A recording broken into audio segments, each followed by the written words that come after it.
Well, welcome to Sideris. My name's Dave. I'm one of the pastors here. Excited to get into our new, thanks, Carrie. Get into our new sermon series this morning. And I'm about to do a big reveal on that once everybody finds their place. I don't want anybody to miss this big reveal. It's always, everyone is asking me all week, just tell us already, Dave. I said, listen, as a pastor in the 21st century, Seattle, Washington, I have very little power, just very little power. The one thing I still have power in is that I know the sermon series before you do. So I hold that, every last second I hold on to that, and I'm about to give it away, and then I'll once again have zero social power, but that's okay. I love that. It's a lot like being like Jesus in his day. So it's a good thing. All right, so you ready for the big reveal? You guys have been waiting for this. We just before Easter finished up a long verse-by-verse sermon series through the book of Philippians. And that was a hard one to say goodbye to. I love the letter to the Philippians. It is one of my favorite letters. It's about joy and hope and all the best parts. And so we said goodbye to that, and then we had Easter, and then after Easter we had during the Easter week, we do a Good Friday service, which is all about the cross, and then we do Easter Sunday, which is all about the resurrection, and then we like to do 2 weeks after that explaining what happens next in the story. And what comes after Easter is not just silence, but actually after Jesus rises from the dead, he spends 40 days with his disciples, teaching them and explaining all that the resurrection means and how all of Scripture has been pointing to this, and how this is now ushering in a new era for God with his people, and then he ascends into heaven. So we call that Ascension Sunday. And then in the story of Jesus, 10 days after that, is the coming of the Holy Spirit. Jesus says, I must go so that I can send the Spirit, and therefore the presence of Jesus can be distributed in all places at all times, rather than being located in just one place at one time. So we did that over the last 3 weeks, 3 Sundays, Resurrection Sunday, Ascension Sunday, and Pentecost Sunday. So if you're newer to Christianity, you want to understand why those parts of the story, maybe you didn't even know about the ascension or the sending of the Spirit on the day of Pentecost. And so you can go learn about that, and hopefully that was helpful for you. So now we're into a new sermon series, and we had to pick what sermon series should we do. See how I'm building up? See how it's so hard for me to give away this power? Okay, I'm going to give it away, though. All right, so the big reveal. So go ahead, Jaron, move that bus. Look at this. Jesus, my interior designer. So many levels of punny there. So, okay, so we are going to spend a whole probably 10 to 12 weeks. We'll see how this goes. If it's a total flop, this is the way we do it at Sideris. Sideris is a lot like jazz. It's not orchestra. We don't have planned out notes here. We just read and react. And so great theology, great philosophy. It's more like jazz than anything orderly. And so we'll go as long as we feel like it's still helpful. But this Jesus, my interior designer, is actually a spin-off of actually the metaphor that I used in the Easter sermon, which was all about honoring God. So the main way to honor God is to allow him to rearrange your furniture. And furniture, of course, is also a metaphor. And that's for everything in your life. And who would you let redesign the inside of your home? Who would you let tell you where to put things and how to do things, and what things need to go, and what things need to say, and what things need refreshing? Well, it had to be somebody that you trust a lot, and that, for Christians, is Jesus himself, and so he is our interior designer, or at least he should be. And I got to give a shout out to Jillian. Jillian, just go, whoop. Oh, yeah, okay. So she actually dropped this little phrase into the cohort group chat for the cohort leaders. And so I got to give her a shout out because it inspired. See, this is like jazz. I said something on Easter, you said something in the group chat, it developed a life of its own, and we're on a long riff, and it could last 10 weeks. So thank you to Jillian. But that idea of letting Jesus rearrange your funeral, he is our interior designer, okay? So he wants to rework and transform everything from the inside out. And so that's what we'll be looking at this week. Now, the other reason, in addition to our Easter sermon and Jillian's great comment, is that we are in the midst of a foyer project. So you'll see our signs that say pardon our construction. That's about to get a lot messier very soon. So they keep telling us 1 month. They've been saying that for 3 months. So we'll see. But at some point, we're going to have to change entrances, and we're going to come through the tower entrance, and then there's doors over here. It's just going to happen one Sunday, and you're going to be like, I can't go in these doors. I'm going to have to find another way. Luckily, the building is one giant circle, and you can get your way around. Lots of stairs everywhere. You'll be fine. But this foyer project we're building out, we're tearing down some walls, and we are reworking that whole area to be a foyer, lobby, a front porch, you might say, for people to come and experience Sideris, and on Sunday mornings to have more space to stay and mingle and talk. And what's beautiful about this project, I'm so glad. I've been waiting for you to walk in, Claire, so that I can talk about you. But did you see our new sermon series? Jesus, my interior designer. So this is Claire up here, and she is my Jesus is my interior designer, but she's the interior designer for the foyer. And because we're going through that right now, it's like, wow, there's probably, if I ever wanted to do a whole sermon series on interior design, now would be the time, because there are so many decisions that we're having to make at all moments. And Claire is my interior designer. And talking with her, I just realized a couple of things. One is that she sees things in a way that I can't. She's got eyes for it. She's got eyes to see things that I can't, meaning that I have to trust her even though I can't see it. I can't understand why that would look better than that, or why this with that's not going to work. I have plenty of ideas because I'm an idea guy, but she sees things in a way that I can't. And that's how Jesus is with us. He sees things and the way things fit together in a way, with a perspective, with eyes that we just can't see. And so that's why we have to trust him even when we don't understand. The other thing that all this interior design is making me realize is that there are so many little decisions. So maybe you can think, if I just said, think about all the decisions we have to make to design this foyer, and you could probably think of like 25% of them. And then we would sit you down and we would tell you the other 75%, and you would be like, oh my, this is exhausting. Yes, it is. Transformation is tiring. It's work. There's so many more decisions that you have to make when you finally take ownership of your house. When you finally say, okay, I'm going to look at everything. I'm going to redesign everything. Now, some things may be able to stay, but so many things could be and might need to be rearranged, reorganized, some things taken away, some things added. When you start to really get into interior design, you just realize how much you take for granted all the little decisions that you make. This project's helping me see that. And I think when it comes to letting Jesus transform your life, it's the same way. We can think about the big things that, oh yeah, okay, that will probably have to change if I start to follow Jesus, or if I get more serious about my faith, I'm definitely going to have to reprioritize that in my life. So we can see the big things, but actually it's every little detail that he wants to give you input on. The question is, will you ask? Will you let him be a part of every little decision? Or are you only going to let him speak into the big furniture pieces? Okay?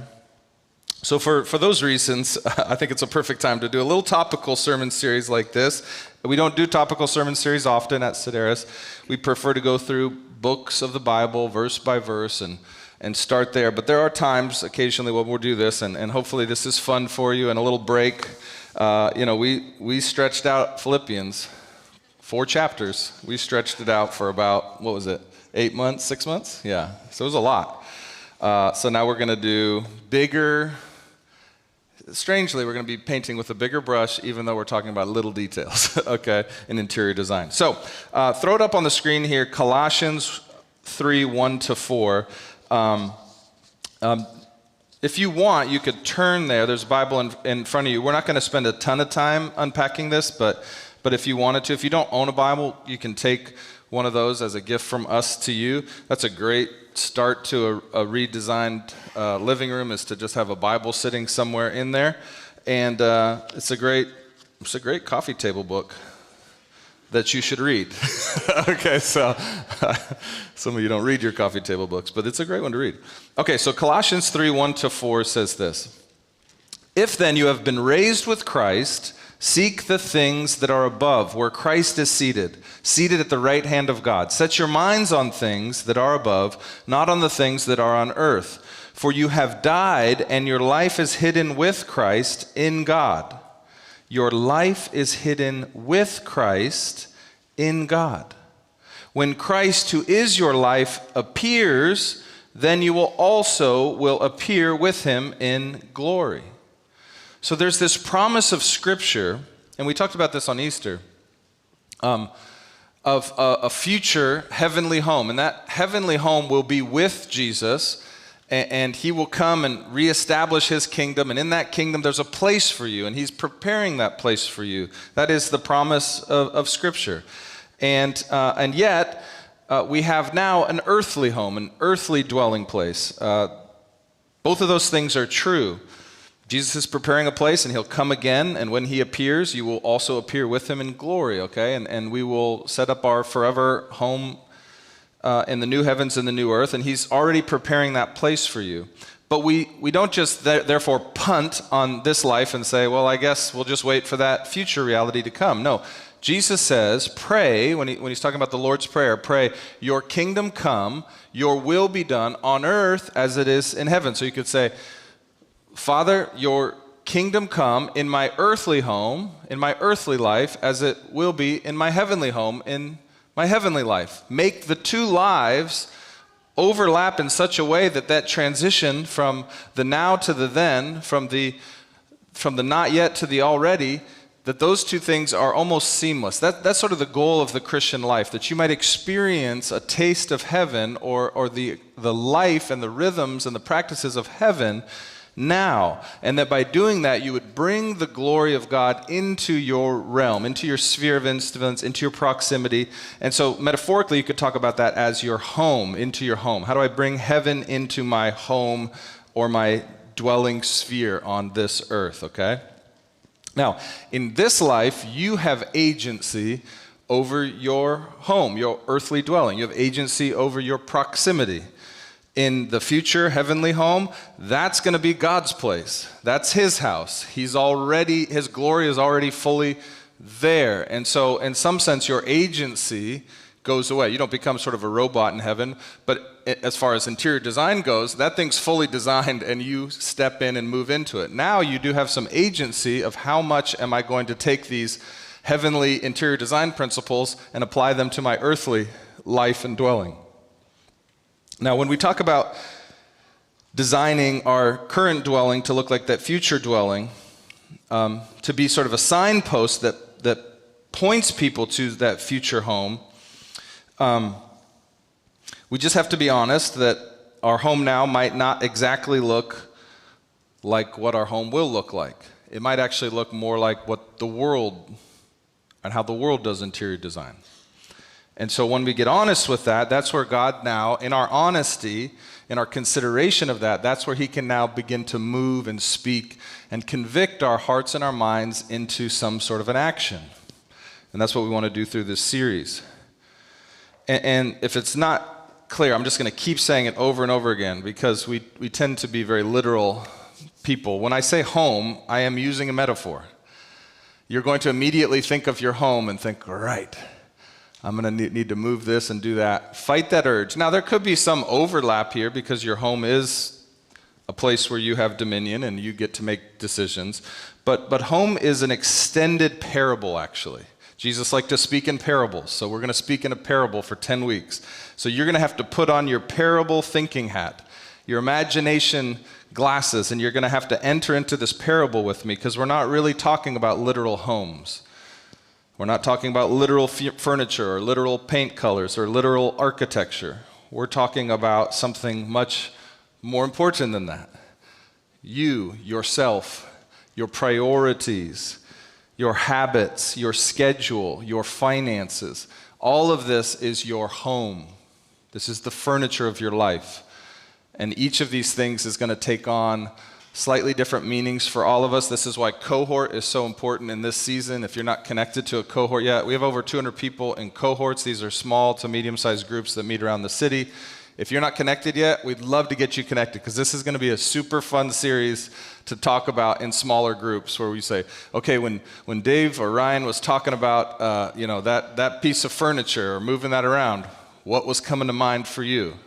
It's going to be slightly different. I'm going to give examples or just to get us thinking, but I don't want to put too much interior design on you. You do not want me to be your interior designer. I can just tell you that right now. Maybe Claire, but not me. So I don't want to be moving too much around. I want you to start a conversation with God and let Jesus start moving things around so that we can truly pray the prayer that Jesus taught his disciples, your kingdom come, your will be done in my earthly home as it is in your heavenly home.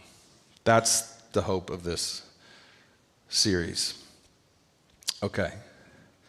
So let me read one more verse that will kind of be a guiding verse for this whole series. Romans 12, 1-2 says this. Therefore, brothers and sisters, in view of the mercies of God, I urge you to present your bodies as a living sacrifice. Now, one of the things you have to understand is that in the mind of the apostles, in the New Testament writers, the body was seen as the new temple, the new dwelling place of God. God had dwelled in the tabernacle, in the tents when Israel was in the wilderness, and then once Israel took hold of the promised land and built a physical stone temple, that was the dwelling place of God.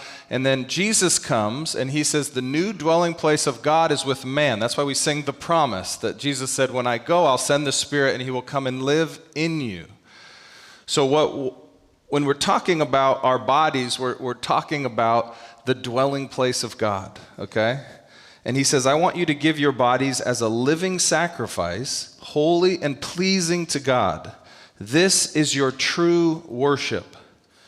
Do not be conformed to this age. You could say, do not be interior designed by this age, but be transformed by the renewing or the interior designing of your mind by God, so that you may discern what is good, pleasing, and the perfect will of God. See that language there?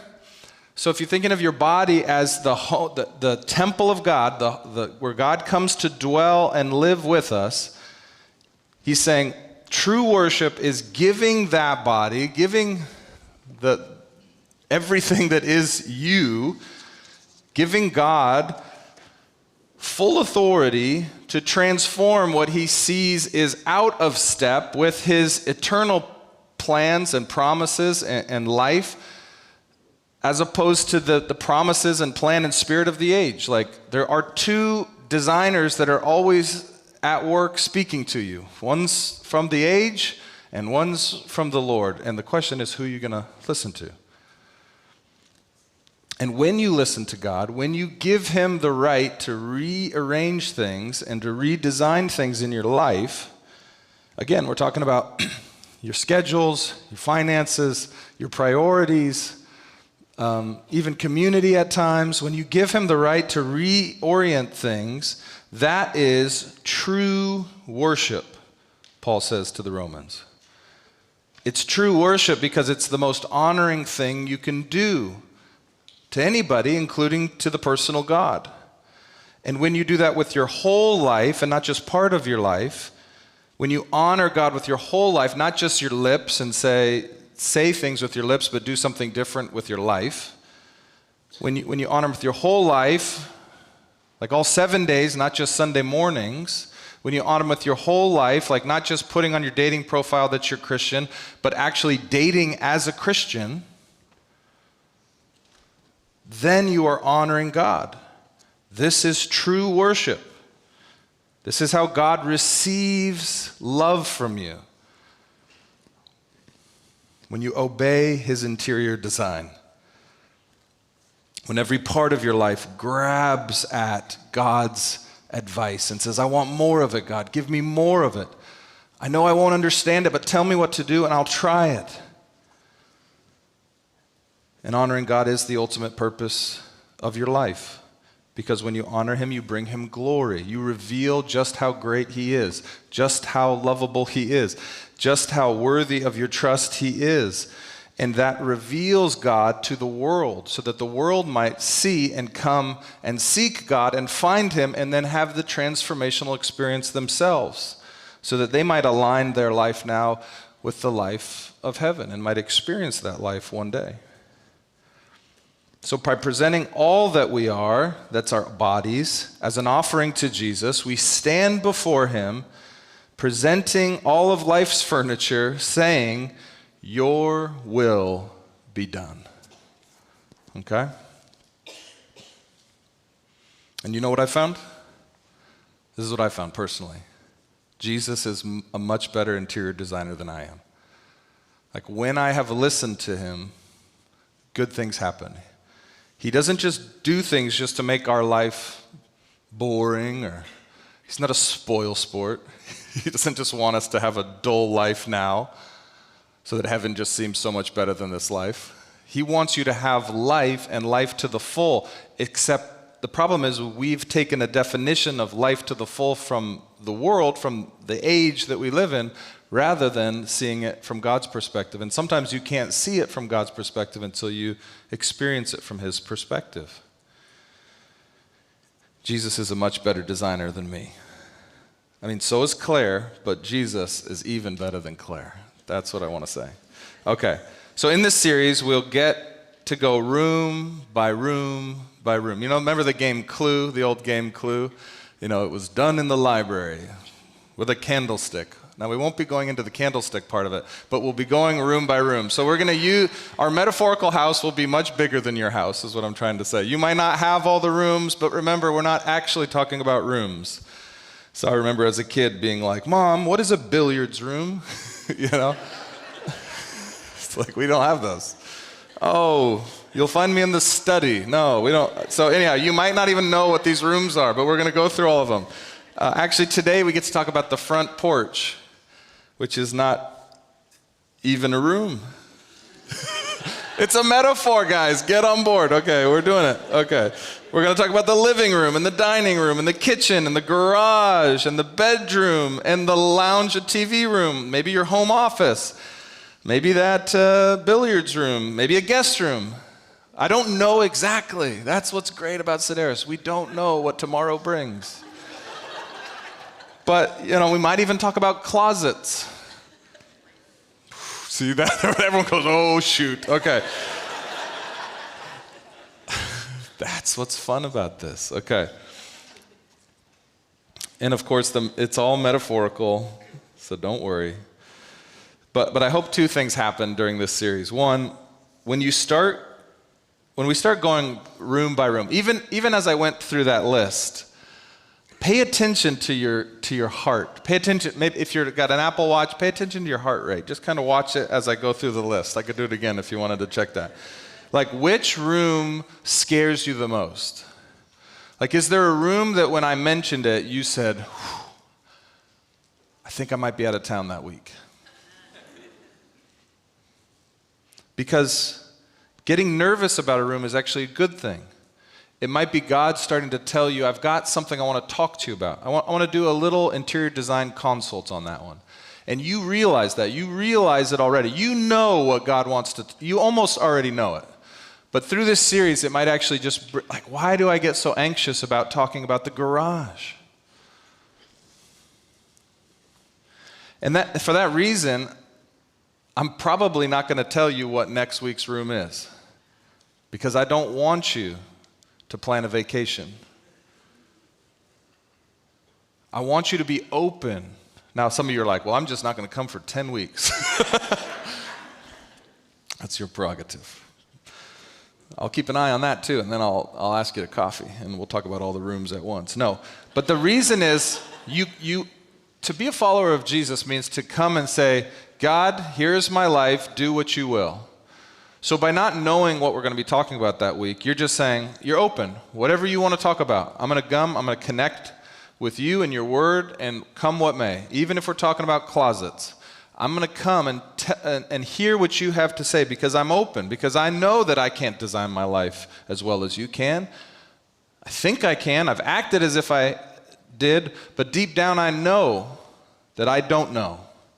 So I'm going to come. So we're probably not going to tell you what room. I mean, where in life do we have so much anticipation anymore, right? It's really great to not know what's coming next. But you do know something's coming, and it's going to be for your good. So the nervousness shouldn't keep you from coming. The fear of conviction shouldn't keep you from coming close to God. But it actually can identify for you those places where you might need to spend the most time in prayer, the most time in reflection, the most time talking in your cohort about, hey, I just want you to know, my heart was pounding when Dave said, today we're going to be talking about the kitchen. Okay, so that's the first thing, noticing how you react. Okay? And then the second thing is this. By getting super specific in this extended metaphor, this extended parable, I hope that it shows us that no decision is too small to bring before the Lord. I think sometimes, like I said earlier, we think we only maybe need design tips on the big ticket items. But actually, that's to fail to see just how much God cares about you. He cares about every detail of your life. The scriptures say he knows every hair on your head. And you think he doesn't care what you do in each and every one of these spaces, with each and every metaphorical piece of furniture? You don't think he cares about that? Of course he cares about that. It's crazy that he cares about that. I get that it's hard to, but why would God care so much? But he does. And he tells us he does. He makes it very clear that he cares about everything. And that's not to control you, but it's to bring you life. And so by going slowly through each room and not, I felt like on Easter, a lot of people talked to me about that metaphor and that metaphor being helpful for them. I thought, well, good, but it's probably going to get lost in just the flow of life, right? But by spending extended time talking about Jesus, our interior designer, maybe we slow down enough to start to really ask the deeper questions of, what's an area I've never really wondered if Jesus cares about?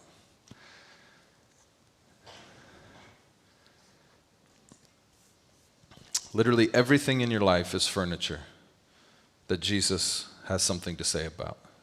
The question is, will you ask him?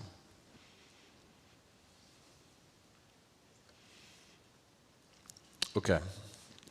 And then if we ask him, what we'll find is he'll drive us into the scriptures, because when we ask him, he primarily will speak to us through his word, which is the Bible. So we'll actually see, there is a lot in here about the front porch. I never realized that. But now that I slowed down, I see actually God is speaking about the front porch. And he may speak very specifically through his Spirit in prayer, but he has spoken. But do we have ears to hear? Now let me say one final thing as way of an introduction before we get to the front porch. When we open ourselves up to consideration, which is to open ourselves up for God to convict us, to move us to rearrangement in some way, that's what conviction is, God rearranging, changing our mind and heart about things. When we open ourselves up to that, what we're going to find out is that there's definitely ways in which we're rebelling against God, which maybe we know about already. And when that happens, that's not a scary thing, that's a joyful thing. Because it reminds us of who God is. He is the God of grace and mercy. He has already paid the price for your rebellion. So I don't want this series to become this behavior modification series. That's not what this is. This is coming to realize our deep need for the forgiving grace of Jesus Christ. The mercy that he doesn't give us what we deserve. The grace that he gives us a gift that we didn't earn. And then the hope of heaven that he is still preparing a place for us, no matter to what degree we ignore his interior design in this life. If we've received the grace of Jesus Christ, if we believe that Jesus died for us on the cross, if we believe, if God has made it clear to us that in fact Jesus rose from the dead and we have asked God to be in our life, even if we ignore his interior design, the promise of Scripture is still one day you will get to experience the promise of living in his house. And so seeing these things or seeing these ways in which we've maybe ignored Jesus as our designer might just help us realize how big the grace of God is. This isn't about behavior modification. It's about seeing the grace of God and then partnering with that grace to experience heaven now. Not only for yourself, by the way. I almost said out loud, and now I am saying out loud, because I don't really care about you. No, I do care about you, and God cares about you, but he doesn't just want to reveal his glorious design because of you.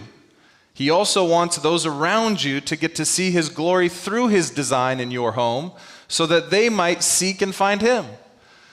So actually, behavior modification is at least the third or fourth on the list. Number one is that we honor God. Number two is that we might show people the glory of God in the world by listening to his design.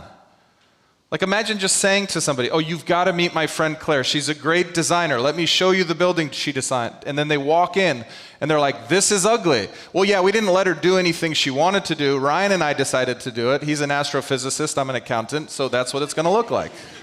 Nobody's like, wow, that Claire's great. I want her to design my house, right? Like if I don't let Claire design it, then I'm not going to bring the glory she deserves, right? You see how that works? And we do that with Jesus all the time. We're like, you should definitely be a Christian. Look at my life. And they look at your life and they're like, that's gross. You suck. Like what? Like why would I want to, like, what kind of glory is that? Like let him redesign so that his glory can shine. Oh, that rhymed. I didn't plan that. Write that down. Somebody write that down. Okay. Dang.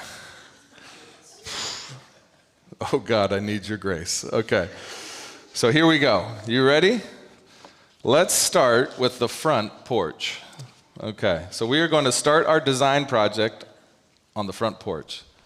You say, Dave, that's not even in the house. Exactly. But it is the threshold to the house. And probably nobody's going to come into your house to see your house if your front porch screams at them, go away, we are not open for business. No visitors accepted. So your front porch is very important design. I remember when I was in college, I got invited by a friend of mine to be a counselor at a camp in Arkansas. And I grew up in Seattle. I'm totally Seattle. The thought of going to Arkansas was scary. It's like, what is it like down there? Now, it turns out it's a beautiful state. It's called the natural state. A lot of canoeing, things like that. And so I got down there. I flew in, and the camp was right outside of Hot Springs, Arkansas. Do you know about Hot Springs? That's where Bill Clinton is from. Hot Springs, Arkansas. And it's like, it's not a big town. No towns in Arkansas are ever that big, but it's not like a big, it's like a small, but it's not like a suburb. It's like its own little city, like out kind of in kind of the middle of nowhere, Arkansas. But it's a beautiful town. And I remember driving down, because I stayed one night at my friend's parents' house, and I just saw front porch after front porch, and I was like, this is a dream. This is not how I grew up. I didn't grow up in a front porch neighborhood. And I was like, this is so amazing. And not just that there were porches, there were people on the porches, and they were all smiling. And I was scared a little bit as a Seattleite. I was like, why is everybody smiling? And then they'd wave. And I was like, okay, now we're in one of those movies. And then they would holler out, how you doing? Good. Yeah, what's going on? And anyhow, so I got introduced to all these amazing people, and this front porch culture was incredible. I said, well, why aren't front porches everywhere? So I did a little bit of study of that.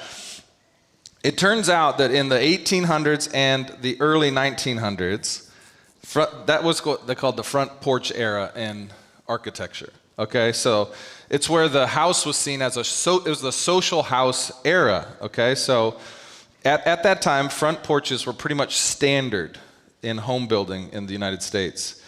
So homes were designed to be facing the street, Socially, porches acted as like a buffer between the public and the private life.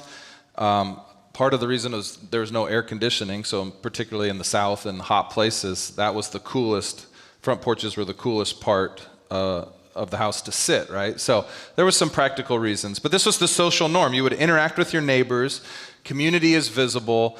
They called this, the styles were called Victorian architecture or craftsman architecture. And I live in a craftsman home, so we have a tiny little porch. It's like Seattle craftsman, I guess.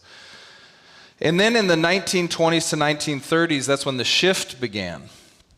And this is when things started to change. There was the rise of the automobile. That started to reshape neighborhoods. Then garages and driveways begin to compete with that front-facing design. And then there was sort of the early urban, suburban planning that started to happen, and we started to value separation over interaction. And then porches don't totally disappear from the architecture, but they start to get smaller and more decorative. And then you get to the 1940s and 50s, and this is post-World War II. So this is where the big turning point happens architecturally. And you start to see this decisive shift. So, of course, after World War II, the suburbs sort of explode, and people are starting to want to create their own family space. And so that's when backyards became a thing.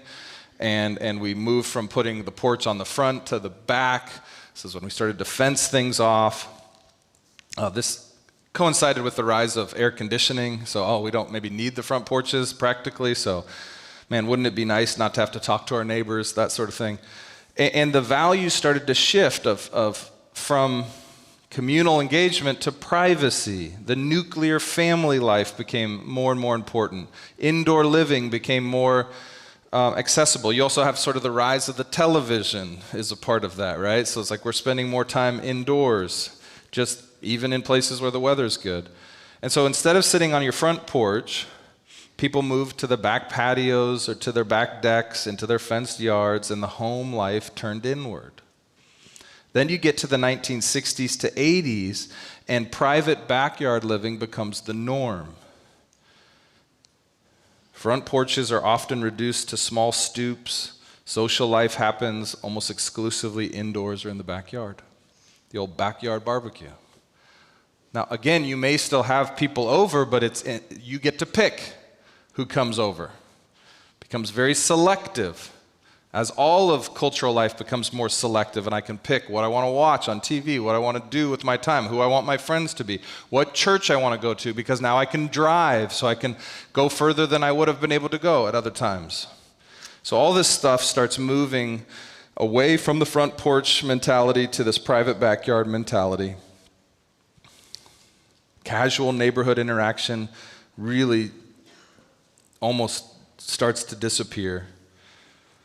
I'm now trading out the value of community visibility for personal privacy. And that's kind of the way it was for a long time in the architecture of homes and even in the architecture of our hearts. And we've started to see from the 1990s until now a little bit of a comeback in urban design and city planning. It's called the new urbanism, where neighborhoods are starting to design themselves to be more walkable and putting some front porches back on things, or at least mini front porches and things like this. But still to this day, the front porch architecture is not what it used to be. Okay. But we're really not talking about architecture, are we? We're talking about our life, our hearts, our attitudes. So during that front porch era, if you think about it again now in the metaphor of our hearts, the front porch era is life is shared, community is expected, and in the backyard era, it's life is protected, privacy is prioritized. I like that. Like, I'm a product of that. I sometimes try not to get to know my neighbors in case they want to ask me to hang out. I'm like, I've got a lot of people to hang out with. I don't have time for you. That's what I say in my head and my heart. It's really bad theology. It's bad interior design. It's not created by the architect. It's created by the architect of my age. It's a product of suburban 1980s. It's just how I think, how I'm wired. It's very rare. I never really, if my neighbors weren't my friends that I hung out with, I didn't know my neighbors very well.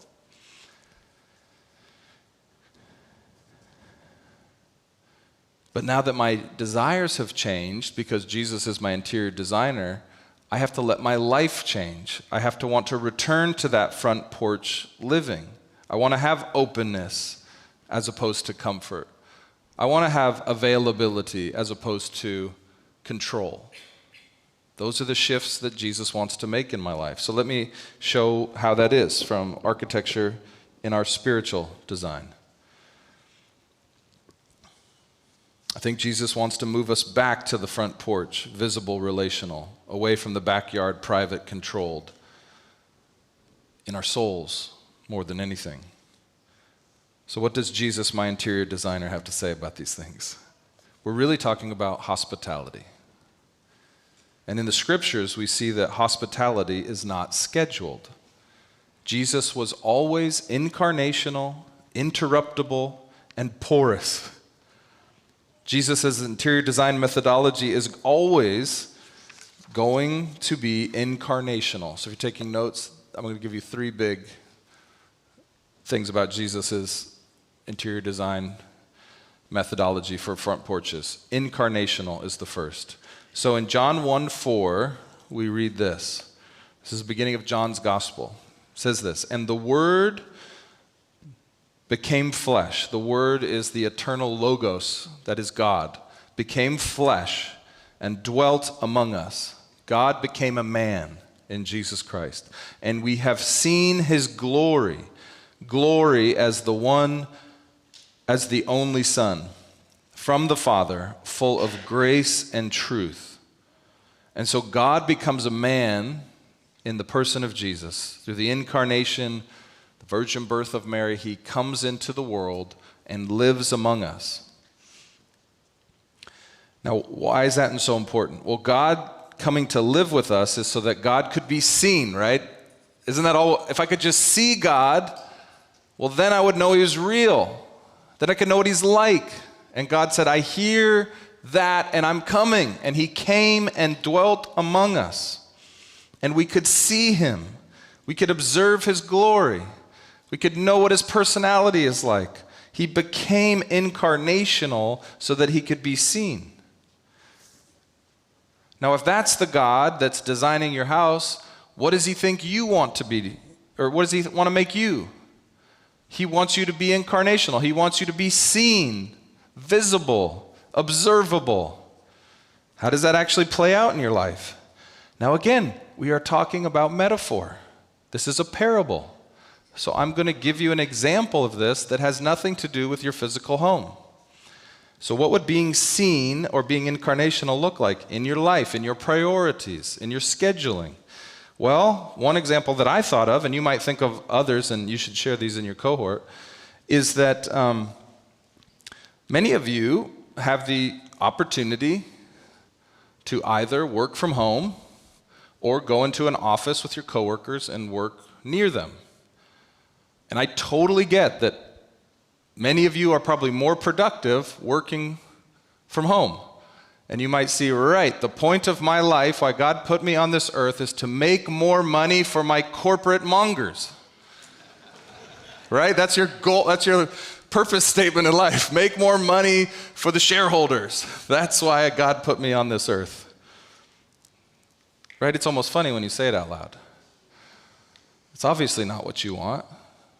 So it's probably something more personal, some comfort that keeps you at home rather than going and being visible to your coworkers. Now, I don't know. Just ask God that question. In what way does me working from home keep me from being incarnational with those you put me in life with? But if you're working from the office, you're at the very least a visible, living, breathing human being. Whether you guys talk, I don't know. I mean, who knows what many of you do for work? I don't understand. I mean, I do this Zoom stuff, and I'm like, I get nothing done on the Zoom. But, You guys probably are more productive than me, but I don't understand it because I'm just a pastor. But I do know that if they see you and they talk to you and they pass you, maybe you go out to lunch with them. I know a lot of you get lunch paid for. Maybe you sit with them while you eat Google's money. Whatever you do, you could do it with other human beings. That feels very incarnational. That could be one example. You see what I'm saying? You could create a front porch by going into the office. That's an interest. See, this is how this is going to go. And then you're going to talk about it with your cohort or with your wife or with your husband or with a friend, and you're going to say, I wonder, should I work from home or should I go into the office? Maybe you say, I'm less productive at the office. And then you say, you know what? Tough for those shareholders. Jesus wants me to go in. Maybe you don't get that promotion because you're less productive, because Jesus wants you to go in. Talk to him. I don't know what he wants you to do. That's one example. So if Jesus is my interior designer, I may choose to do something because it is incarnational, because it is visible, because it makes me interruptible, right? Working from the office, you're probably going to get interrupted. Makes you interruptible, which does bring me to my second design methodology that I think Jesus has, which is Jesus' design methodology is always going to be interruptible. Front porches say to the world, I'm here. Now you got to sit on the front porch. I'm here, and you can approach. And Jesus was always interruptible. You could always approach him. He was always available. You see this in the way he does meals on the roadside, and he goes to people's homes. People didn't need appointments to meet with Jesus. He was interruptible. That's front porch living. In Sideris parlance, it's one of our 14 principles, aggressive availability. We have 14 principles. This is one of them. Fits in. It's front porch living. If I'm sitting out on my front porch, I am telling my neighbors I am open for business. And this does happen. And I've got a great neighbor named Pete. And if he sees me outside, he wants to come and talk. And I love talking to Pete. Now, sometimes I'm late to church on Sunday morning, so I got to sneak past Pete. Because we'll talk. He sees me. He knows I'm open for business. And I love that. I love that. Now, if I had a garage and I could get in my car in my garage, open the garage, back out, all my interactions with Pete. But luckily, I live in Seattle, and most people don't have garages. So we see several stories in the Gospels, in the biographies of Jesus, that talk about this interruptibility that Jesus has. Now what's fascinating is many of these interrupting stories happen and I'm going to name 4 of them in a second. They all happen we see them in Mark's Gospel, or it's most clear the interruptibleness of Jesus in Mark's Gospel. Now why is that funny? Well, Mark's Gospel is the shortest Gospel. And the way Mark writes his gospel is like boom, boom, boom, boom. Like he gets in and out of his stories really fast, and there's not a lot of commentary. It's like, if you guys know the DISC, D-I-S-C, have you guys, anybody done that for work? It's the DISC analysis. I know it's very popular with Microsoft for a while. But on the DISC, this is the D's on the DISC. It's like 10% of the population are D's. And what's funny is, I remember going through this with one of my mentors, and he was like, listen, you need to hold on dear life to the D's in your church because you need them. But they hate church because things go so slow. So I think Mark would be a D on the DISC personality test. D's want to make decisions, accomplish tasks. Their slogan is, be brief, be bold, be gone. And that's the way Mark writes his gospel, yet he's got more of these interrupting stories than anyone. Why is that? I think it's because it's the part of Jesus' interior design that he can't understand. Why wouldn't he just be brief, be bold, be gone? He's letting himself get interrupted, and I can't help but notice it. And therefore, I got to glory in it. The God of the universe is letting himself be interrupted by all these unimportant people. That's super hard for the D's.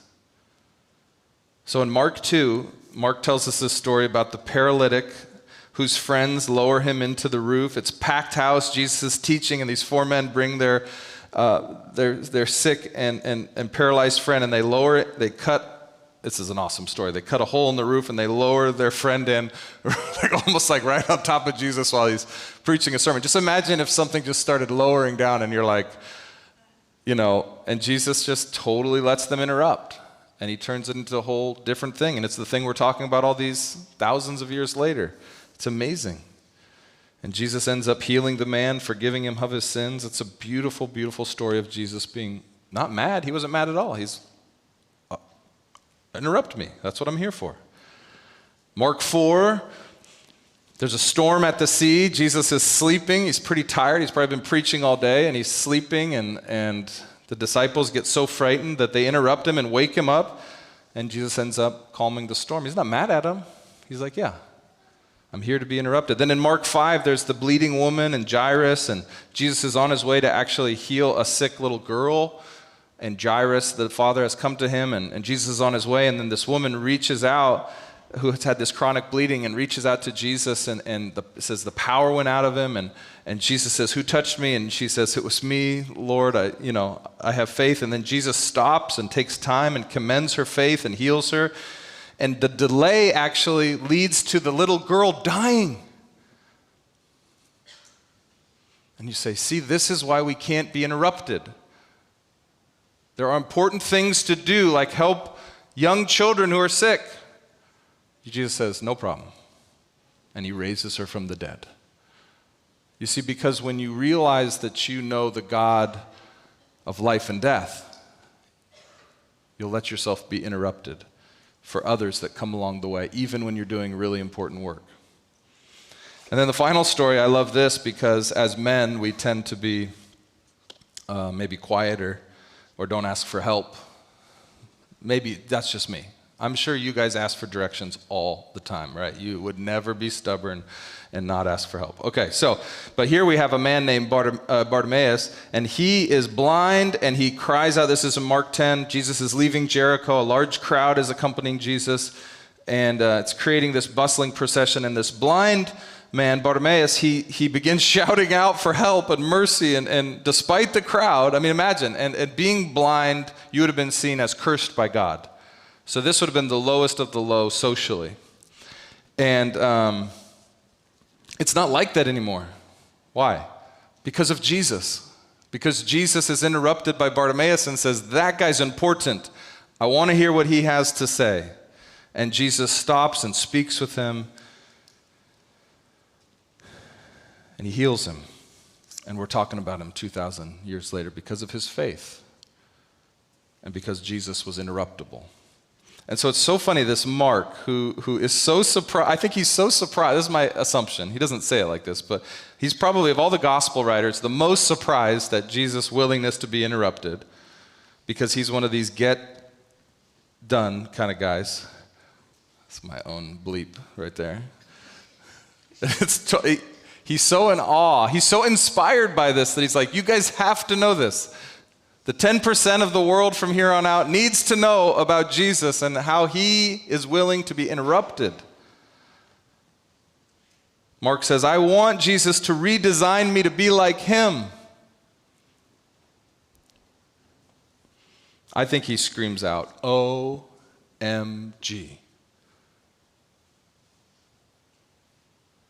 Oh my God. That's my God.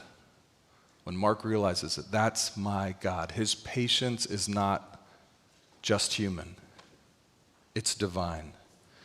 My God is totally accessible. My God is totally interruptible. My God has heavenly hospitality. And when I look at Jesus, I see what it looks like, sounds like, talks like, acts like. God, make me like Jesus. Give me heavenly hospitality. Make me interruptible. And I got to just stop here and celebrate my favorite D in my life. Do you know who my favorite D is? Pastor Ryan, right over there. Pastor Ryan is a D on the disc. If you want to know what a D is like, just hang out with Ryan a little bit. That guy wants to be brief, be bold, be gone. But I've watched him over the years say, Jesus, I know this is how you made me, and I know you'll use this for good. And God does use his D-ness for the kingdom. But Ryan has also said, but also I know that part of that is the flesh. I want you to redesign me to be interruptible. And the amount of times I interrupt this man in a given week, it's ungodly. It's truly ungodly, the amount of interruption. I sometimes don't come to work just so I don't interrupt him because I know how hard it is. And yet he has said, let me be interrupted. And he is one of the most interruptible guys you'll ever meet. And I know it's not because of his flesh. I know he said, Jesus, you're my interior designer. Make me interruptible. And this guy, I just got to celebrate him because he is a great example of letting Jesus rearrange some things. And I love it. It helps me know that God is real and that he's moving and that his power is at work in the world. Maybe you have somebody that comes to mind when you think about this. Okay, so that's the second thing. So we have incarnational, we have interruptible, and the third thing is that Jesus' design methodology always makes room for threshold conversations. Okay, so what's a threshold conversation? When Al and I first moved back to Seattle to plant the church, the only place we could find to afford was right next to the Tutabellas off Stone Way. And there's this little house there, you could still go see it. It's yellow. And it had an upstairs that was small. This is where Grayson was born. And a downstairs. And the downstairs was rented out by this awesome gal. She was getting her master's in architecture at UW. And she was actually doing her master's thesis on threshold spaces. Right? So what's a threshold space? Okay, do you know how? Okay, so you know this because you've seen movies. When does the first kiss always happen? Right? On the doorstep, on the threshold space, right? Like when you go to coffee for somebody and they say, hey, let's get together, I want to talk about something. And then you spend 2 hours talking with them. When do they always tell you what they really wanted to talk about? Once you've stood up and you're standing next to your car. That's the threshold space. This is how it happens for me at least. It's okay to just lead with, Dave, I know you have a lot to talk about, but here's what I want to talk about. That's the best way to do this with me. But you know what I'm talking about. People always wait till the very end to say the hard thing they really want to talk about, or to have that hard moment, or to really get into it. It's always at the threshold space. And so this gal was doing her whole thesis in architecture on the threshold space. And other cultures do this better than us. They might even have a courtyard, right? Like you leave the house and then there's like a courtyard and then you leave the courtyard, right? And it's in the courtyard that a lot of these deals get done. It's the threshold space. And so I thought this was so fascinating, and I recognize this as a pastor, that this happens all the time, that people wait till the very end when you're standing in the doorway. And there's reason for it, she would say, because it's like kind of scary when you're sitting down and maybe the person's blocking the exit, right? It's really hard to have a hard conversation, but when you're standing in the door and you can run, so it's even biological, is that you finally can say it, because if you need to get out of there quick, you can. But Jesus designs based on the threshold spaces. So one place I saw that was when you think about Nicodemus, right? Nicodemus is this Pharisee. You can go read about him in John 3. And Nicodemus says, I want to know more about you, Jesus, but we can't do it in a public place, and we can't do it during the day because somebody might see me talking to you. And so Jesus says, fine. Jesus doesn't challenge him and say, no, I need you to come all the way in and do this in public and show people your curiosity publicly. He says, no, fine, we'll meet in the threshold space at night, probably in a back alley somewhere. We'll do that because Jesus is willing to meet you where you're at. That's front porch living. Have you designed your life around threshold spaces? So like I design my schedule around threshold spaces. So if I plan a meeting with you, I purposefully don't plan meetings back to back because I know that you're going to ask me a threshold question when we're standing at the car or we're walking out of the coffee shop. I know that. I have literally redesigned my schedule based on that. It makes me way less productive. I also will meet you where you're at because I know it's kind of scary to come to the church and sit in the pastor's office. I've been there. I know what that's like. Let's meet where you work. That's front porch interior design. You see, there's different ways this works out, and I don't know what it is for you. But finding a way to create in your life opportunities and space for threshold conversations is part of what it means to let Jesus rearrange your life. I hope this is interesting or challenging for you. Is there anything you're doing different because you're thinking about threshold conversations? Or do you just do it your way, and if anybody wants to talk to you, then they'll make it happen? I don't think that's how Jesus lived. I think Nicodemus would be standing here and be like, dude, this dude knows threshold conversations. He was always willing to talk to me in the way I needed because of my fears or my doubts, and he always met me there. He always met me on the front porch. I wasn't ready to come in. Now, I believe, you've maybe heard me preach on this, I believe Nicodemus will see him in the Father's house. I think that's why we know his name amongst all the other Pharisees and the Sadducees. We know his name because I do think his name is written in the book of life. So Jesus met him on the front porch. It took him a while. I don't know how many front porch conversations he had to have, but who's there helping prepare Jesus' body for burial? Nicodemus. So front porch conversations eventually lead to indoor conversations, but you got to be willing to hang out there on the porch for a while. How are you going to do that in your life? What are you going to make room for? Are you willing to be unproductive? Are you willing to stay late at work because you want to have lunch with a coworker who you know is going to talk a lot? Are you willing to do that? Jesus is saying, this is what I did for you. Okay. Incarnational, what was it? Interruptible? What was it? What did I say? Interruptible and willing to have threshold. I can't remember. That was like 10 minutes ago. Okay. So, interruptible. Okay. So ask yourself this question. Talk about this in your cohort. Talk about this with your friends when you go to lunch after church. Do you live a front porch life or do you live a back porch life? And why? Talk about that. Second question. What furniture does Jesus want to remove from your front porch? We're going to do this every week. What furniture does he want to remove? What furniture does he want to add? What furniture does he want to remove? Now, you might be thinking of a number of things here. This is a living parable, so you don't just have to talk about the thing. So I've got a couple of ideas here. What furniture might need to be removed? Do you have a no solicitation sign on next to your front door? Yeah, DJ does. Yeah. Okay, so this says something to the world, and you know it says something, that's why you put that up, right? But again, we're talking about metaphor, not your physical front porch, so that's okay. But do you have a metaphorical no solicitation sign? So metaphorically speaking, some of you have what they call an RBF.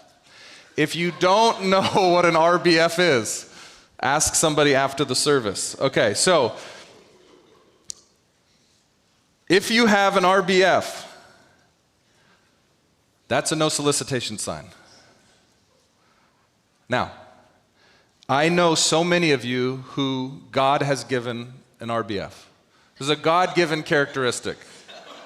So I'm not saying, so God did it, but he's also, through his Spirit, going to give you the power to smile. And I know some of you that are so good at this, because I know you in other situations, and you do have an RBF.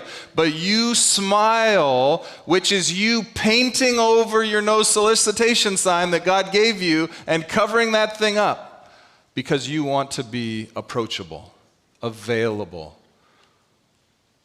You want to have conversations. So I see you guys do it, and I just want to celebrate that, because some of you don't have that, and you don't even know what an RBF is. Use that to your advantage. Don't go buy an RBF. But if you have it, you can paint over that through the power of the Spirit. And you can actually say, I am open for solicitation. I am open for conversation. Come to my front porch. I would love to get to know you and you to get to know me. I thought about the Ring camera. How many of you guys have a Ring camera at your house? Or like a camera, like a security camera that pops up on your phone? Okay. You guys scare me to death. Because I might come to your house and you'll pretend that you're not there. Because you say, oh, it's Pastor Dave. He's come to visit. Shh, be very quiet, children. He'll leave eventually, you know. Or you just might not want to be on camera, so you don't go up to somebody's door that has a Ring camera. You don't want to get blamed for stealing the Amazon package. So you just don't go up. So these Ring cameras are an interesting one. I don't know what to do with the Ring camera. I kind of want one, but then I kind of don't. Ryan and I have been talking about that. Should we get a security camera outside the church? And part of me doesn't want that. Part of me does want that. We had some people steal some iPads the other day. Would have been nice to know who it was, just so we could say hi if we saw them on the street. Okay. We just say hi. By the way, we got them back. It was Ask Ryan. It's an awesome story. Guy calls us, hey, anyhow, okay. Now, if you're not yet a Christian, I want to tell you this one thing about Ring cameras. Again, this is giant metaphor. I want to tell you this. What's on your Ring camera? Now, you might say you're already a Christian, but if Jesus is perpetually on your Ring camera, you might have a problem. You may have never actually let him inside the house, and he's patiently waiting. So if you're seeing Jesus on the Ring camera, come to the baptism info session next week. Let's talk about what it looks like to let him into your life. Because if he's showing up he's close to you, you like talking to him on the front porch, you might be like Nicodemus. At some point, you got to let him in the house and let him start talking to you about interior design for the rest of the house. Some of you got Jesus popping up on your Ring phone like all the time, like, that dude's still there? Yeah, he's still there. He stands and he knocks until you let him in. Okay, so you might remove that. You might have other things that you think are things God puts on your heart to maybe remove from the front porch. What needs to be added? I think a comfortable place to sit. Metaphorically speaking, what would that be like? I think a nice porch light, when the porch light goes out, it's so funny, because I'm like, I kind of like that, because then nobody will come try to say hi, because they won't think we're home. But then I realized, yeah, that's actually back porch theology. And not even maybe just like a porch light, you might put some globe lights up. You ever seen those front porches with globe lights? You're like, I would love to sit on that porch. Could I make my porch so welcoming, so inviting that people, why would they put up globe lights if they didn't want people to come sit on their front porch, right? Can you make it? Maybe a cool beverage. Maybe you have a little lemonade stand up on that front porch. Is there some way that you on a hot day can make your porch even more attractive than other porches? Now, we're talking about metaphorically speaking here, right? So again, many of you live in apartments. You're like, I can't do this, Dave. No, but you could invite somebody to go get lemonade with you down the street at a coffee shop. You could have somebody that lives here in your apartment who you see every day and you say, good day, and you go by and you say, hey, you know what? Maybe today it's so hot out. Could I go buy you a beer down at the brewery? That'd be great to get to know you. That could be your front. You could create a front porch in your apartment building. You get a reputation of, oh, that guy always likes drinking cold beverages on hot days. Has he taken you out? And then they start talking amongst themselves. Yeah, that guy took me out. And he's okay. He's not the worst. So be creative, be thoughtful about this. Now, the reason that we're singing this song, The Promise, twice today, and we're going to sing it during this series, it's the promise of the Holy Spirit. Ryan talked about this last week. You cannot move furniture on your own, metaphorically speaking. Some of you physically speaking. But it's too heavy. It's too heavy. You need God's help. You can't do this on your own. This is not behavior modification. You will only be able to do things that God's asking you to do with his help. You need the Spirit of God. And so you ask God, send me your Spirit to get me beyond my uncomfortableness to invite my apartment mate out to grab a drink. You need God's help. And then finally, what I said in the introduction, remember this. Consulting an interior designer always leaves you feeling a little vulnerable, because you realize that you don't really know what the best designs look like. You thought you did, but then you're honest and you realize you don't. But realization and conviction aren't things to be avoided, but they're portals towards transformation. So if you're having these realizations that you need some interior design, that's a portal, an invitation to transformation, and God wants to say, come with me, I'll hold your hand through the whole thing. We'll make this work. It's what Claire does for me. We'll make this work, Dave. It'll be fine. was like, but I only get one chance at this. She's like, yes, but that's why I'm here. And Jesus says that to you. He says, come with me. I want to transform this to be even better than you could imagine. But I'm so scared. I've gotten so used to the way things are. It'll be, just come on. We can do this. It will be better. He'll invite you to come with him. And no one's life is perfectly designed. No one's house is without error. All of us are fighting God's redesign in some way. Some shape, some form. We're fighting him on it. We're all rebels, which is why we all can come to this common place in the house of God, to the feet of Jesus, and say, God, have grace on me, a sinner in need of help. Have mercy on me. I've fought you on this for so long, but I want you to redesign. And God freely gives again and again. His mercies are new every morning. His grace overflows. He does not get sick. He just loves when people come and say, help. I need help. Finally, I don't want this to happen in cohorts or with your friend or with your wife or with your husband or with your boyfriend or your girlfriend or with your aunt or your uncle or your parents or whatever. The tendency is you can hear sermons like this and you can be like, the whole time I thought about my sister, and I'm going to go tell her what I thought about her and her house design while Dave was preaching. That's human nature. You know what Jesus would say? Take the log out of your own eye first, then you can maybe help somebody else. Don't hear other people's design in my preaching in this series. Hear your own design. Get your own house in order first. Otherwise, you'll be no help to anybody else. Focus on yourself. What does God want to redesign in my life? What furniture does he want to add or remove or rearrange? And then take those thoughts, confess those thoughts to your cohort, to your friends, and let that be a freeing thing to say, and Jesus is so patient with me, and he's willing to be asked and interrupted, and he's right there listening if I would just go to him. Thanks be to God for his mercy and his grace. Happy design season, my friends. Let's pray.